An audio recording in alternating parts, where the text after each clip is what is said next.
رسول اللہ صلی اللہ علیہ وسلم نے اس سفر میں وہ تمام مادی ذرائع اور وسائل استعمال کیے جن کا اس قسم کے اہم اقدام میں عقل تقاضا کرتی ہے۔ یہ سب کچھ اس لیے نہیں تھا کہ آپ صلی اللہ علیہ وسلم کو اپنی جان کے بارے میں کوئی خوف تھا یا آپ صلی اللہ علیہ وسلم کو کفار کے ہاتھ لگ جانے کا خطرہ تھا، بلکہ آپ کا مقصد یہ تھا کہ امت مسلمہ کے لیے ایسے امور میں اسوہ حسنہ اجاگر ہو جائے تاکہ وہ اس کی اقتداء کرے اور اپنے کاموں میں اسباب کا لحاظ رکھے، کیونکہ اللہ تعالیٰ کی سنت یہی ہے کہ جب سبب پایا جائے تو اس کا نتیجہ بھی ظاہر ہو جاتا ہے، الا یہ کہ اللہ تعالیٰ خود وہ نتیجہ روک دے، جیسے حضرت ابراہیم علیہ السلام آگ میں ڈالے جانے کے باوجود محفوظ رہے اور آگ ان کے لیے ٹھنڈک اور سلامتی کا ذریعہ بن گئی۔ ایسی صورت میں یہ معجزہ کہلاتا ہے۔ اگر نبی کے علاوہ کسی اور کے لیے ایسا واقعہ ظہور میں آئے تو نیک لوگوں کے لیے یہ کرامت اور برے لوگوں کے لیے یہ استدراج اور مہلت ہوگا۔ مندرجہ بالا باتوں کی دلیل یہ ہے کہ جب تمام مادی اسباب ختم ہو گئے تب بھی آپ صلی اللہ علیہ وسلم بالکل مطمئن اور بے خوف تھے۔ البتہ حضرت ابوبکر رضی اللہ عنہ کو خوف لاحق ہوا۔ اگر رسول اللہ صلی اللہ علیہ وسلم کو ان احتیاطی امور پر اعتماد اور بھروسہ ہوتا تو ان کے ناکام ہونے کی صورت میں آپ پر خوف اور گھبراہٹ طاری ہونا ناگزیر تھا۔ چنانچہ آپ کا ان احتیاطی امور کو اختیار کرنا صرف ایک شرعی فریضہ تھا جسے آپ نے اختیار فرمایا۔ ضروری اسباب اختیار کرنے کے باوجود آپ کا دل اللہ تعالیٰ ہی سے لگا ہوا تھا اور اسی کی مدد اور توفیق پر آپ کو بھروسہ اور اعتماد تھا، تاکہ مسلمان یہ پختہ عقیدہ رکھے کہ تمام معاملات میں اعتماد اور بھروسہ اللہ تعالیٰ ہی پر ہونا چاہیے۔ اس کا مطلب یہ نہیں کہ حصول مقصد کے لیے اسباب و تدابیر اختیار نہ کی جائے۔ حضرت علی بن ابی طالب رضی اللہ عنہ کا ایسے خطرناک موقع پر آپ کے بستر پر بخوشی لیٹ جانا ان کی محکم ایمان اور بہادری کی دلیل ہے۔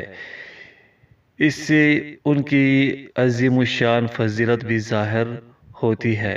اس سے یہ بھی معلوم ہوتا ہے کہ نجات کے اسباب اختیار کرتے ہوئے دشمن کو دھوکہ دینا اور بیس بدلنا جائز ہے۔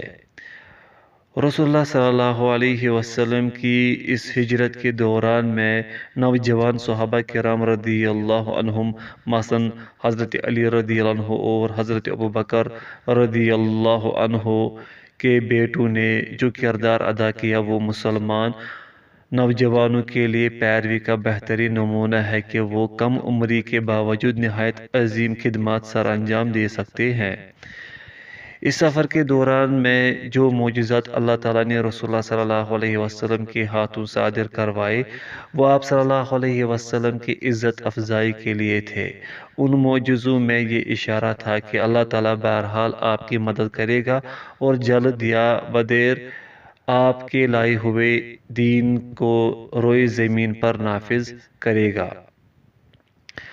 سفر ہجرت کے دوران میں حضرت ابوبکر رضی اللہ عنہ نے جو کردار ادا کیا بلا شبہ وہ ان کی عظیم الشان فضیلت کی گواہی دیتا ہے۔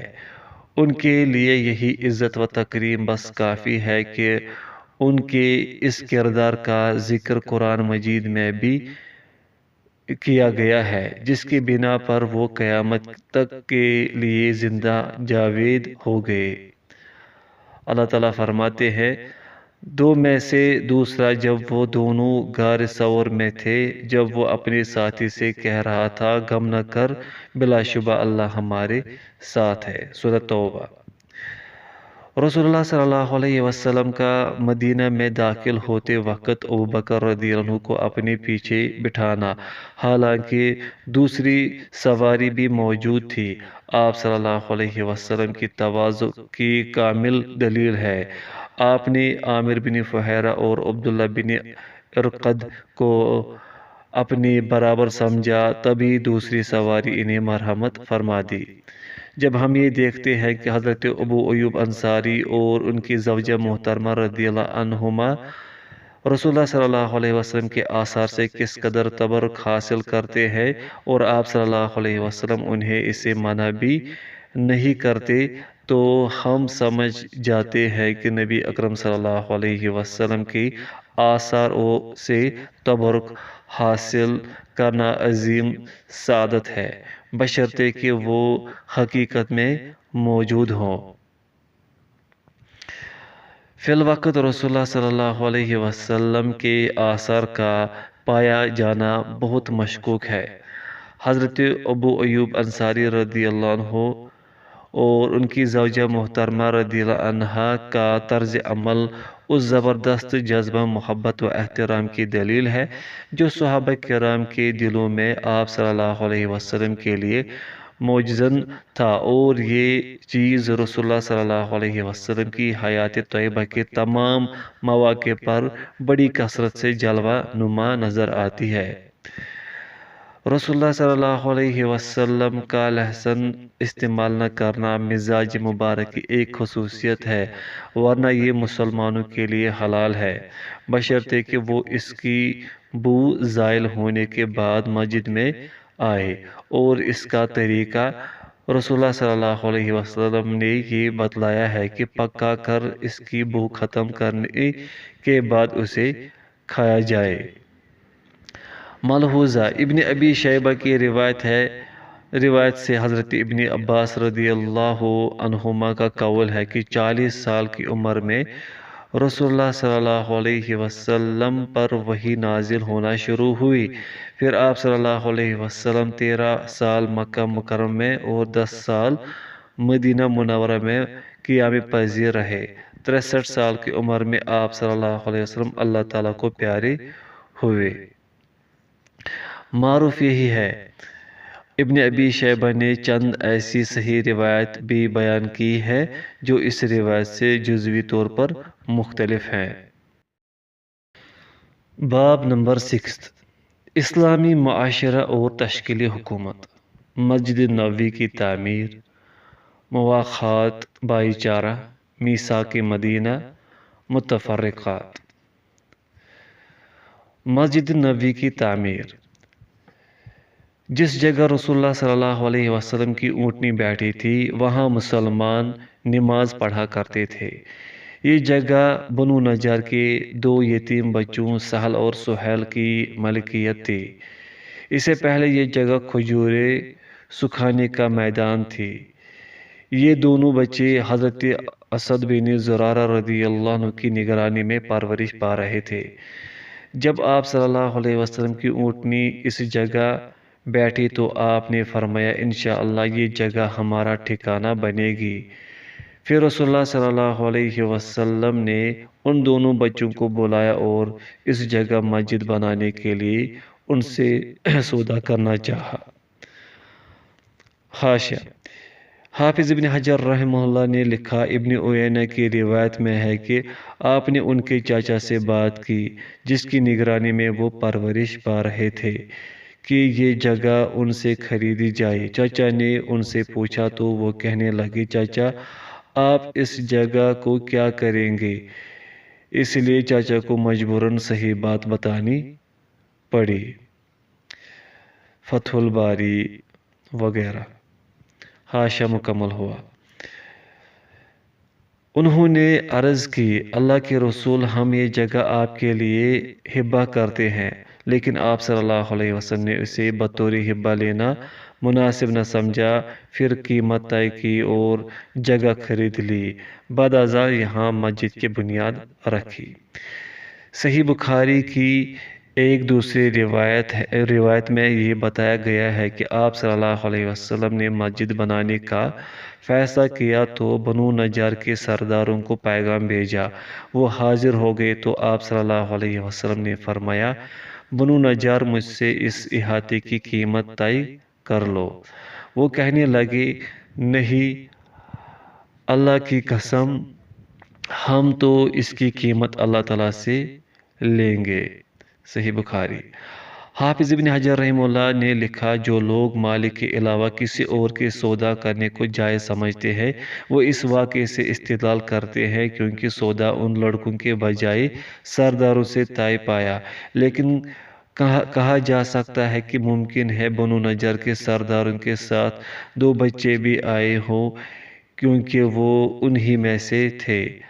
آپ صلی اللہ علیہ وسلم نے انہی سے سودا طے کیا اور ان کے ساتھ ان کے چاچا اسد بن زرارہ کو بھی سودے میں شریک کیا، جن کی سرپرستی میں وہ بچے رہ رہے تھے، جیسے کہ حدیث میں ذکر ہو چکا ہے۔ صحیح بخاری میں یہ بھی ہے کہ اس جگہ مشرکین کی چند قبریں بھی تھیں، کچھ کھنڈر اور کھجوروں کے چند درخت بھی تھے۔ رسول اللہ صلی اللہ علیہ وسلم کے حکم سے مشرکین کی قبریں اکھاڑ دی گئی، کھنڈر ہموار کر دیے گئے اور کھجور کے درخت کاٹ دیے گئے۔ اس کے بعد قبلے والی دیوار کھجور کے درخت گاڑ کر بنائی گئی اور دائیں بائیں کی دیواریں پتھروں سے بنائی گئی۔ صحابہ کرام نے خود پتھر ڈھوئے۔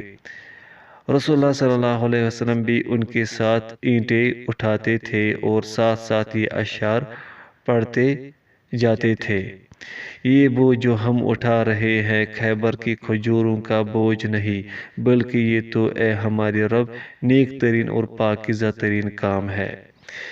اے اللہ، اصل ثواب تو وہ ہے جو آخرت میں ملے گا، لہذا انصار و مہاجرین پر رحم فرما۔ ایک روایت میں ہے کہ صحابہ پتھر اٹھاتے ہوئے یہ اشعار پڑھتے تھے جبکہ رسول اللہ صلی اللہ علیہ وسلم بھی ان کے ساتھ تھے۔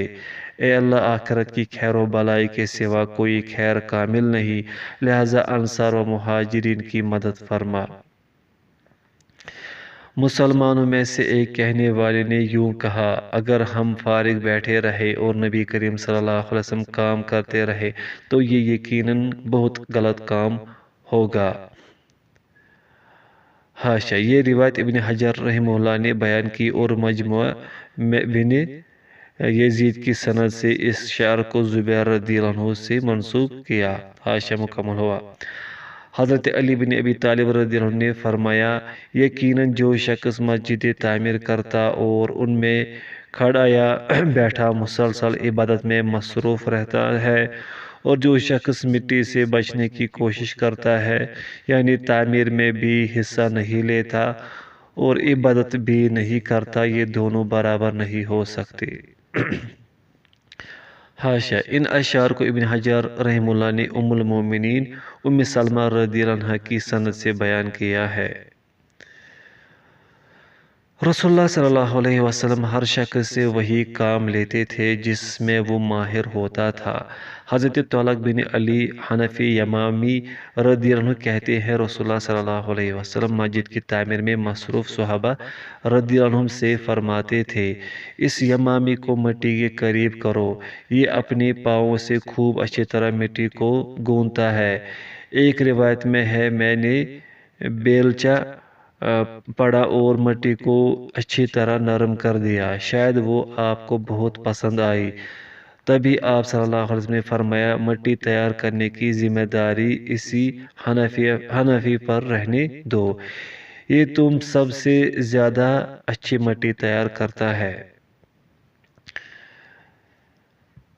بیہقی کی روایت میں ہے، اس یمامی کو مٹی کے قریب کرو، یہ تم سب سے اچھا معمار ہے۔ حضرت عمر بن یاسر رضی اللہ عنہ مسجد کی تعمیر میں بڑی سرگرمی سے حصہ لے رہے تھے۔ دیگر صحابہ کرام رضی اللہ عنہم ایک ایک اینٹ اٹھاتے تھے جبکہ حضرت عمر رضی اللہ عنہ 2 اینٹیں اٹھاتے تھے، ایک اینٹ اپنی طرف سے اور ایک رسول اللہ صلی اللہ علیہ وسلم کی طرف سے۔ رسول اللہ صلی اللہ علیہ وسلم نے ان کی کمر پر پیار سے ہاتھ پھیرا اور فرمایا، ابن سمیہ، عام لوگوں کے لیے 1 اجر ہے لیکن تجھے 2 اجر ملیں گے، اور دنیا کی زیادہ راہ سے تیرا آخری حصہ دودھ کا 1 گھونٹ ہے، تو باغی جماعت کے ہاتھوں قتل ہوگا۔ حاشیہ، ابن حجر رحمہ اللہ کے مطابق عمار بن یاسر رضی اللہ عنہ کو ابو غادیہ نے شہید کیا تھا۔ حاشیہ مکمل ہوا۔ یہ حدیث آپ کی نبوت کی عظیم و شان دلیل ہے، کیونکہ حضرت عمار رضی اللہ عنہ واقعی اس فتنے میں شہید ہوئے جو حضرت علی اور حضرت معاویہ رضی اللہ عنہما کے درمیان برپا ہوا۔ حضرت عمار رضی اللہ عنہ حضرت علی کے لشکر میں تھے اور عین اسی طرح شہید ہوئے جس طرح رسول اللہ صلی اللہ علیہ وسلم نے بیان فرمایا تھا۔ علامہ ابن کثیر اور حافظ ابن حجر رحمہم اللہ نے اس حدیث کی بہت بہترین تشریح کی ہے۔ مسجد کی تعمیر 12 دن جاری رہی۔ اس سے فراغت کے بعد نبی کریم صلی اللہ علیہ وسلم کی ازواج مطہرات کے لیے بالکل اسی انداز میں کمرے تعمیر کیے گئے جو مسجد میں اختیار کیا گیا۔ کمروں کی تکمیل کے بعد رسول اللہ صلی اللہ علیہ وسلم حضرت ابو ایوب رضی اللہ عنہ کے گھر سے ان میں منتقل ہو گئے۔ ایک کمرہ حضرت سودہ بنت زمعہ کے لیے اور دوسرا حضرت عائشہ رضی اللہ عنہ کے لیے بنایا گیا۔ آغاز میں یہی 2 کمرے بنائے گئے تھے، پھر جب کوئی اور خاتون آپ کے عقد میں آتی تھی تو ان کے لیے الگ کمرہ بنا دیا جاتا تھا۔ ان کمروں کی اونچائی بھی زیادہ نہ تھی اور صحن بھی چھوٹے تھے۔ بعض کمرے کھجور کی شاخوں اور مٹی سے بنائے گئے اور بعض پتھر اور چونے سے۔ چھتیں سب کی کھجور کی شاخوں سے ڈالی گئی تھی، جن کے نیچے صنوبر کے تنے بطور شہتیر رکھے گئے تھے۔ دروازوں کے کنڈے نہیں تھے۔ ازواج مطہرات کی وفات کے بعد خلیفہ عبد الملک کے دور میں یہ حجرے مسجد نبوی میں شامل کر دیے گئے۔ اذان اپنی موجودہ شکل میں راجح ترین قول کے مطابق ہجرت کے پہلے سال اس وقت فرض کی گئی جب حضرت عبداللہ بن زید بن عبد ربہ رضی اللہ عنہ کو خواب میں اذان کا طریقہ سمجھایا گیا تھا۔ رسول اللہ صلی اللہ علیہ وسلم نے حضرت بلال رضی اللہ عنہ کو اذان کا حکم فرمایا تو انہوں نے سب سے پہلی اذان دی۔ حضرت عمر رضی اللہ عنہ کے کانوں میں اذان کی آواز پڑی تو وہ فوراً اللہ کے رسول صلی اللہ علیہ وسلم کی خدمت میں حاضر ہوئے اور بتایا کہ انہوں نے بھی خواب میں وہی کچھ دیکھا جو عبداللہ بن زید نے دیکھا ہے۔ مسجد اسی حالت پر رہی جس پر رسول اللہ صلی اللہ علیہ وسلم نے اسے تعمیر کیا تھا۔ حضرت ابوبکر رضی اللہ عنہ نے اس میں کوئی اضافہ نہیں کیا۔ حضرت عمر رضی اللہ عنہ نے یہ اضافہ کیا کہ مسجد کے ستون کھجور کے تنوں کے بجائے صاف ستھری لکڑی کے ستونوں سے تبدیل کر دے اور چھت کو بارش سے محفوظ کر دیا۔ پھر حضرت عثمان رضی اللہ عنہ کا دور آیا، انہوں نے کئی تبدیلیاں کی، دیواری منقوش پتھر سے بنا دے، ستون بھی تبدیل کر کے منقوش پتھر سے بنا دیے اور چھت ساگوان کی لکڑی سے تیار کرائی۔ حضرت عمر رضی اللہ عنہ نے کاریگروں کو مسجد رنگین بنانے سے روک دیا تھا تاکہ نمازیوں کی توجہ رنگ و روگن کی طرف نہ ہو۔ حضرت انس رضی اللہ عنہ نے نقش و نگار کے ساتھ فخریہ انداز میں مساجد بنانے کو ناپسند کیا، خصوصاً جبکہ لوگ نمازوں کے ذریعے سے مساجد کو آباد نہ کریں۔ ابتدائی تعمیر میں مسجد نبوی میں ممبر نہ تھا۔ نبی کریم صلی اللہ علیہ وسلم جائے نماز کے قریب کھجور کے ایک تنے کے سہارے کھڑے ہو کر خطاب فرمایا کرتے تھے۔ پھر جب رسول اللہ صلی اللہ علیہ وسلم کے لیے ممبر تیار کیا گیا اور آپ صلی اللہ علیہ وسلم خطبہ دینے کے لیے اس پر تشریف فرما ہوئے تو تنا چیخنے لگا۔ وہ اس طرح آواز نکالتا تھا جیسے حاملہ اونٹنی اپنے بچے کے شوق میں آواز نکالتی ہے، کیونکہ وہ اپنے قریب رسول اللہ صلی اللہ علیہ وسلم کا خطاب سنا کرتا تھا۔ نبی کریم صلی اللہ علیہ وسلم اس کے پاس تشریف لائے، اسے چمکارا، پیار کیا اور چپ کرا دیا، جس طرح روتے بچے کو چپ کرایا جاتا ہے۔ یہ واقعہ بھی آپ صلی اللہ علیہ وسلم کی نبوت کی دلیل ہے۔ امام دارمی رحمہ اللہ نے حضرت انس رضی اللہ عنہ کی روایت نقل کی ہے کہ مسجد اس طرح کی چیخوں سے گونج اٹھی تھی۔ لوگوں نے اسے روتا دیکھا تو خود بھی دھاڑی مار مار کر رونے لگے، حتیٰ کہ نبی اکرم صلی اللہ علیہ وسلم نے اپنا دست مبارک اس پر رکھا، تب وہ چپ ہوا۔ پھر آپ صلی اللہ علیہ وسلم نے فرمایا، یہ اللہ کے ذکر سے محروم ہونے کی بنا پر رویا تھا۔ قسم اس ذات کی جس کے ہاتھ میں میری جان ہے، اگر میں اسے اپنی باہوں میں نہ لیتا تو یہ قیامت تک اسی طرح روتا اور چلاتا رہتا۔ پھر آپ کے حکم سے اسے ممبر کے نیچے دفن کر دیا گیا۔ حسن بصری کی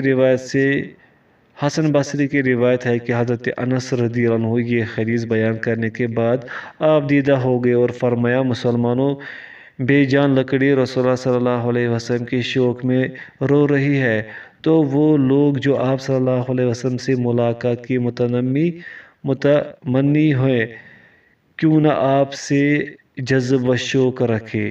مسجد نبوی جب سے تعمیر ہوئی، اول تو مسلمانوں کی عبادت گاہ تھی، لیکن اس کے ساتھ ساتھ وہ مسلمانوں کی تمام اہم معاملات انجام پانے کا مرکز بھی بن گئی۔ اس کی تھوڑی سی تفصیل ملاحظہ کیجیے۔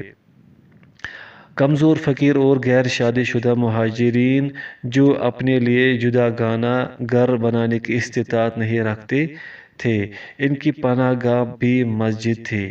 وہ یہی رہتے تھے، یہی سوتے جاگتے اور کھاتے پیتے تھے۔ انہیں اہل صفہ کہا جاتا تھا۔ اکا دکا کمزور خواتین جو بیرونی قبائل سے مسلمان ہو کر مدینہ منورہ آ گئی اور ان کے پاس رہائش کا کوئی انتظام نہ تھا، وہ بھی مسجد ہی میں رہتی تھی۔ مثلاً وہ حبشی لونڈی جس کے لیے مسجد کے ایک کونے میں چھپر بنایا گیا تھا۔ حاشیہ: اس حبشی لونڈی کی قوم نے اس پر الزام لگایا تھا کہ اس نے ہماری لڑکی کا ہار چرایا ہے۔ پورا واقعہ صحیح بخاری میں ہے۔ حاشیہ مکمل ہوا۔ مسلمانوں کے لیے دینی تعلیمات کے حصول کا مرکز بھی مسجد ہی تھی اور ایک جامع درسگاہ کا کام دیتی تھی۔ دعوت نبوی حضرت محمد مصطفیٰ صلی اللہ علیہ وسلم اور صحابہ کرام رضی اللہ عنہم کے خلاف کفار و مشرکین کے شعری حملوں کے جواب میں مسلمانوں کی محفل شعر و سخن بھی مسجد ہی میں منعقد ہوتی تھی۔ کافر و مشرک جنگی قیدیوں کی مسجد ہی میں باندھا جاتا تھا تاکہ دیکھنے والے عبرت حاصل کریں اور وہ قیدی بھی مسلمانوں کو نماز پڑھتے دیکھیں اور ان کی مقدس زبانوں سے قرآن مجید اور احادیث نبویہ سنیں تاکہ وہ متاثر ہو کر مسلمان ہو جائے۔ حضرت ثمامہ بن اسال رضی اللہ عنہ کا واقعہ اس کی ایک مثال ہے۔ وہ قید ہو کر آئے تھے، مسجد نبوی میں اسیر رہے اور رسالت مآب صلی اللہ علیہ وسلم کے بے مثل اخلاق و کرم سے ایسے گائل ہوئے کہ مسلمان ہو گئے۔ مسلمان جنگی زخمیوں کے علاج کے لیے خیمے بھی مسجد ہی میں لگائے جاتے تھے۔ غزوہ احزاب میں رفیدہ کا خیمہ مسجد میں نصب کیا گیا۔ رسول اللہ صلی اللہ علیہ وسلم کی خدمت میں حاضر ہونے والے وفود کا استقبال بھی مسجد ہی میں کیا جاتا تھا۔ ارد گرد کے سفیر اور قاصد بھی مسجد ہی میں حاضر ہوتے تھے۔ مجاہدین کے لشکر اور دستے یہی تشکیل پاتے اور انہیں جھنڈے بھی یہی دیے جاتے تھے۔ مسلمان اپنے قائد محترم حضرت محمد صلی اللہ علیہ وسلم سے مسجد ہی میں ملاقات کرتے تھے۔ مجلس، مشورہ و مذاکرہ بھی مسجد ہی میں ہوتی تھی۔ اس کے دو فائدے تھے: قائد محترم ہر وقت اپنی رعایا کے ساتھ گل مل کر رہتے اور ان کے حالات سے بخوبی آگاہ رہتے، اور عوام اپنے تمام مسائل کسی تاخیر یا تکلیف کے بغیر اپنے قائد گرامی کی خدمت میں پیش کر دیتے تھے۔ مسلمانوں کو مسجد ہی میں ایک دوسرے سے ملاقات کے مواقع میسر آتے تھے، جس کے نتیجے میں ان میں اخوت و محبت کے جذبات فروغ پاتے رہتے تھے۔ ہمارے زمانے کے قائدین اور عوام اس فہم سے بیگانہ ہو چکے ہیں، وہ سمجھتے ہیں کہ مسجد صرف عبادت کی جگہ ہے۔ مواعظ و حکمتیں۔ جمہور فقہا نے مسجد نبوی کی جگہ خریدنے کے لیے بچوں کی چاچا کے ذریعے سے سودا کرنے سے یہ نتیجہ اخذ کیا ہے کہ جو بچہ بلوغت کی عمر کو نہ پہنچا ہو وہ اپنے مال میں تصرف نہیں کر سکتا۔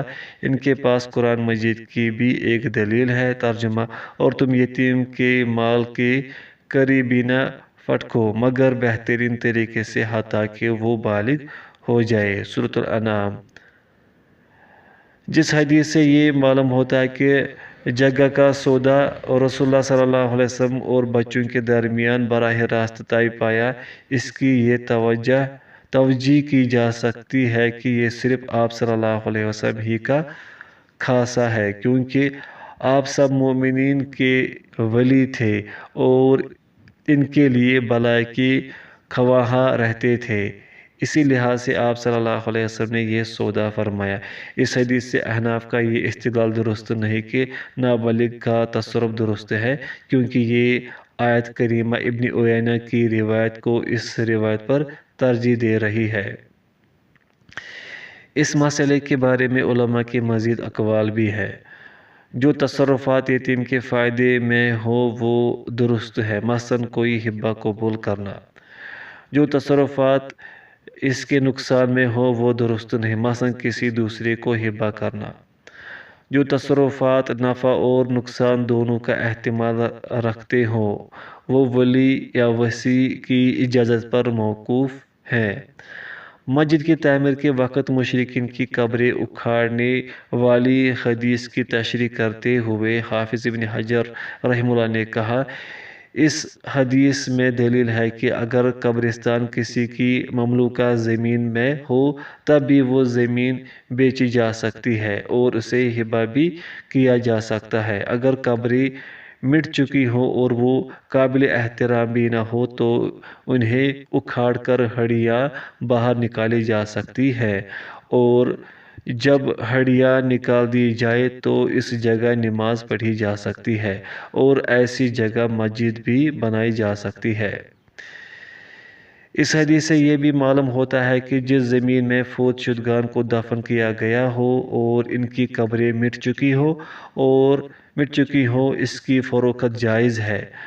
وہ اپنے مالک کی ملکیت ہی میں رہتی ہے اور اسی میں وراثت بھی چلے گی بشرطے کہ اسے وقف نہ کر دیا گیا ہو۔ رسول اللہ صلی اللہ علیہ وسلم کا رجز پڑھنا یا دوسروں کے اشعار پڑھنا اس امر کی دلیل ہے کہ شعر کہنا جائز ہے، خصوصاً جنگی ترانے لکھنا یا گھٹن اور اہم کاموں اور اجتماعی اہمیت کی مہم میں ہمت بڑھانے اور جوش دلانے والی نظمیں کہنا ایک مستحسن عمل ہے، کیونکہ اشعار سے ہمت افزائی ہوتی ہے، دلوں میں جرأت اور بہادری کے جذبات موجزن ہوتے ہیں اور مشکل سے مشکل کام انجام دینا آسان ہو جاتا ہے۔ مسجد نبوی کی تعمیر میں ظاہری تکلف اور سجاوٹ کا خیال نہیں رکھا گیا۔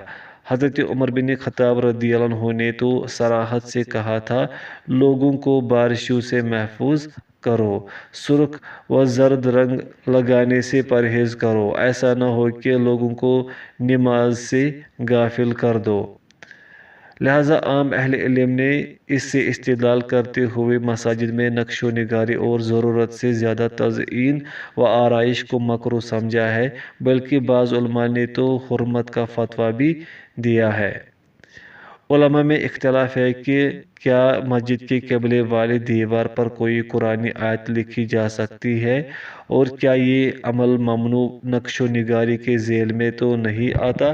علامہ زرکشی نے لکھا، قبلے والی دیوار پر کوئی قرآنی آیت یا کوئی عبارت لکھنا مکروہ ہے، امام مالک رحم اللہ کا کہنا ہے کہ بعض اہل علم نے اسے جائز قرار دیا ہے اور کہا ہے کہ اس میں کوئی حرج نہیں، کیونکہ حضرت عثمان رضی اللہ عنہ نے مسجد نبوی میں کچھ ایسے اقدامات کیے تھے اور صحابہ کرام رضی اللہ عنہم نے اسے ناپسند نہیں کیا تھا۔ باب